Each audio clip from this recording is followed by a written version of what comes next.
The relentless and pervasive integration of digital technologies into all aspects of business and everyday life means that the digital economy will increasingly be the key driver of economic growth. The digital economy is the future and very much part of the present as well. The World Bank estimates that the digital economy contributes to over 15% of the global economy. Over the past 15 years, the digital economy has also grown 2.5 times faster than global GDP. The rapidly expanding digital economy also enables businesses to create new values by transforming their business models, products, and services, as well as by accessing new markets and partners beyond geographical boundaries. The impact of the digital economy on small and open economies such as Singapore is transformative, as it allows us to overcome size and resource constraints. In 2023, Singapore released the inaugural Singapore Digital Economy Report to assess the state of our digital economy.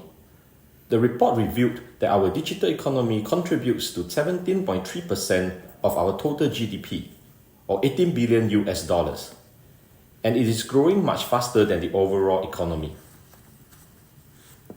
As a global business and technology hub, Singapore is actively looking at leveraging digitalization to bolster our traditional strengths in trade, logistics, and infrastructural connectivity. Please let me elaborate on some features of Singapore's economy that allow us to benefit from the digital economy. First, we have strong trade connectivity underpinned by our extensive network of 27 FTAs with economies across the world. We also have a robust intellectual property regime. Singapore has consistently been ranked among the top in the region and the world for IP protection. Our pro-business environment, combined with the ready pipeline of talent and access to capital, makes Singapore a conducive place for businesses to test bid innovative solutions. We have a vibrant startup ecosystem with over 4,000 tech startups and 400 venture capital managers. As of 2022, we have produced 14 unicorns. To complement our domestic initiatives, Singapore has embarked on digital economy agreements or DEAs with our trading partners to ensure that our businesses can fully harness the benefits of the digital economy. The DEAs put in place rules and standards that enhance cross-border digital trade and facilitate interoperability, as well as collaboration in new and emerging areas. Allow me to elaborate. Digitalization has transformed businesses and the way consumers interact with them, including across borders. Hence, we need to address new trade realities and accommodate new ways of doing business. For instance, the emergence of new technologies such as AI, cloud computing, etc. has given birth to new business models and transformed the way businesses operate. As the digital economy develops, governments have also been developing new regulations in this area. If done in an uncoordinated way, this could lead to fragmentation of trade rules, which would cause trade barriers for businesses. However, traditional international agreements like our FTAs might have difficulties keeping up with these new trade realities. It is for this reason that we have embarked on negotiating these DEAs. Which brings me to my next point. What are DEAs? First, DEAs are a new form of international agreements that are distinct from FTAs and MOUs. They are agreements that focus exclusively on digital issues. Second, DEAs are built upon e-commerce chapters in our FTAs. For example, the Digital Economy Partnership Agreement, or DIPA, builds upon the CPTPP e-commerce chapter as its foundation. We took that as a reference point and tried to take it further by bringing in other emerging issues and referring to new standards and principles. A lot of issues in the digital economies are nascent and parties are not yet prepared to make firm commitments in these areas. For this, We aim first to collaborate and share knowledge in these areas. Third, DEAs adopt a two-pronged approach. In parallel with rule-making, we also work closely with our DEA partners on collaboration projects of mutual interest to implement these rules and demonstrate tangible benefits to businesses. Our DEAs have three strategic outcomes: facilitate seamless end-to-end digital trade, enable trusted data flows, and build trust in the digital systems. I will elaborate on these three objectives in the next few slides. First, facilitate end-to-end digital trade. What we have sought to accomplish is to promote the use of digital tools at key stages in the trading process. This will eventually allow us to digitalize the entire process of trade, allowing businesses to transact online and across borders with greater ease. The relevant articles in the DEAs include Paperless Trading and Domestic Electronic Transactions Framework. This promotes the use of single windows and electronic trade documents. If parties recognize electronic trade and commercial documents, such as e-certificates of origin and ESPS certs, this can further expedite the trading process. E-invoicing. If parties agree that e-invoices should be generated in a certain way or according to certain open standards, all e-invoices will take a consistent form such that it can be accepted not just within Singapore but in the other partner countries as well, enhancing interoperability. We also have an article on e-payments. This encourages making regulations that are compatible with each other's so that non-bank players who want to enter the e-payment arena can go cross-border more easily. Mutual recognition of digital IDs can also make due diligence processes like Know Your Customer more efficient. Second, enable open and secure data flows. Data underpins the digital economy, and cross-border data flows are key to supporting businesses in their operations, especially for companies with presence in multiple countries. We need to make sure that safeguards are in place and create an environment of trust to protect the interests of consumers and encourage companies to innovate and develop new products and services. Rules on cross-border data flows and data localization ensure that countries do not prohibit the transfer of data or require businesses to locate data servers in that country as a condition of doing business.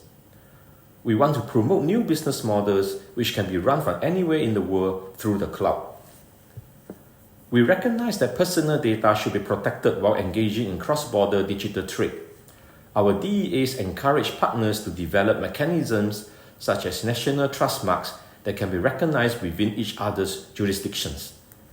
This is so that a business that has that trust mark is endorsed by the government that it has a rigorous data protection system in place and you can trust it with your data and transact with ease. We believe that facilitating public access to and use of government information can foster economic and social development, competitiveness, and innovation. We acknowledge the importance of providing companies with data to facilitate their business decision-making and to make data available as open data where possible. We also seek to explore the use of data regulatory sandboxes to promote innovation. Lastly, build trust. Similar to data flows, we need to also ensure that frameworks and regulations are developed so that businesses adopting digital and emerging technologies do not do so at the expense of consumer interests. Our frameworks encourage the parties to set out an AI governance framework. Such a framework will establish guidelines for the use of AI technologies based on internationally recognized principles like explainability, transparency, fairness, and human centricity. We also look to further our efforts in strengthening cybersecurity and online consumer protection, including commitments to guard consumers from fraudulent, misleading, or deceptive conduct. We have concluded 4 DEAs so far. The Digital Partnership Agreement or DIPA with Chile and New Zealand, which was signed in June 2020. ROK applied to join and have substantially concluded its accession process on 8 June 2023. Singapore-Australia Digital Economy Agreement signed in August 2020. UK-Singapore Digital Economy Agreement signed in February 2022. Korea-Singapore Digital Partnership Agreement or KSDPA, which was signed in November 2022, which I will elaborate more on later. We hope to leverage available opportunities to work with more partners on similar agreements to strengthen our digital connectivity. Negotiations on the bilateral DEA with the EU and European Free Trade Associations are currently ongoing, and we are also working towards expanding our network of DEA partners through various initiatives and platforms, such as the Indo-Pacific Economic Framework, WTO JSI on e-commerce, and ASEAN Digital Economy Framework. The ASEAN Digital Economic Framework Agreement, or DIFA, is ASEAN's latest endeavor to harness the potential of the digital economy. It aims to deepen existing efforts in key areas of the digital economy while exploring cooperation in newer and emerging areas. Prior to the launch of the negotiations, an ASEAN DIFA study was developed through extensive research and consultations with the private and public sector. It was found that a forward-looking and aspirational DIFA can double the value of the digital economy to US $2 trillion. DIFA negotiations began in December 2023 and are expected to conclude by the end of 2025. Through the DIFA, ASEAN will be able to leverage the benefits of regional complementarity, promote economic growth, and drive opportunities for a more inclusive and safer digital economy. In November 2022, Singapore and ROK signed the KSDPA. This is Singapore's fourth DEA and first with an Asian country. The KSDPA entered into force in early 2023. With the KSDPA, we hope to work together with ROK to establish forward-looking digital trade rules and norms to promote interoperability between digital systems.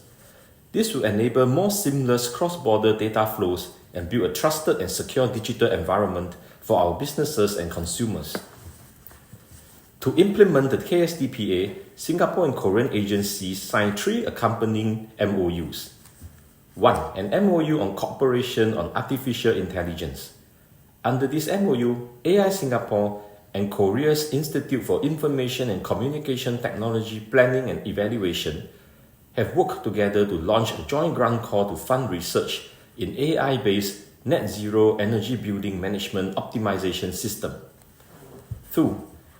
An MOU on the electronic exchange of data.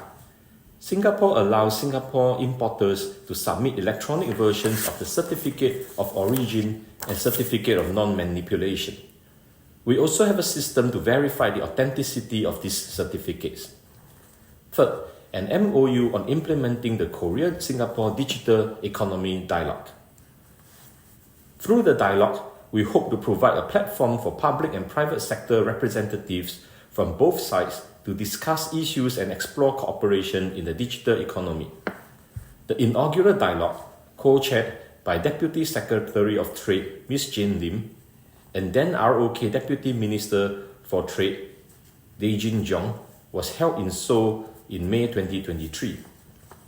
The dialogue saw the participation of over 30 Singapore and Korean companies across various sectors, including software, fintech, manufacturing, and logistics. Southeast Asia is one of the world's fastest growing regions for the digital economy, with 100,000 new internet users each day.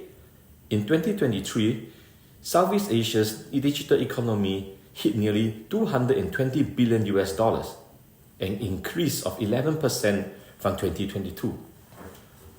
ROK is also a known global digital titan, home to world-leading ICT companies such as Samsung and LG, and has world-class digital infrastructure, including the world's fastest internet speed.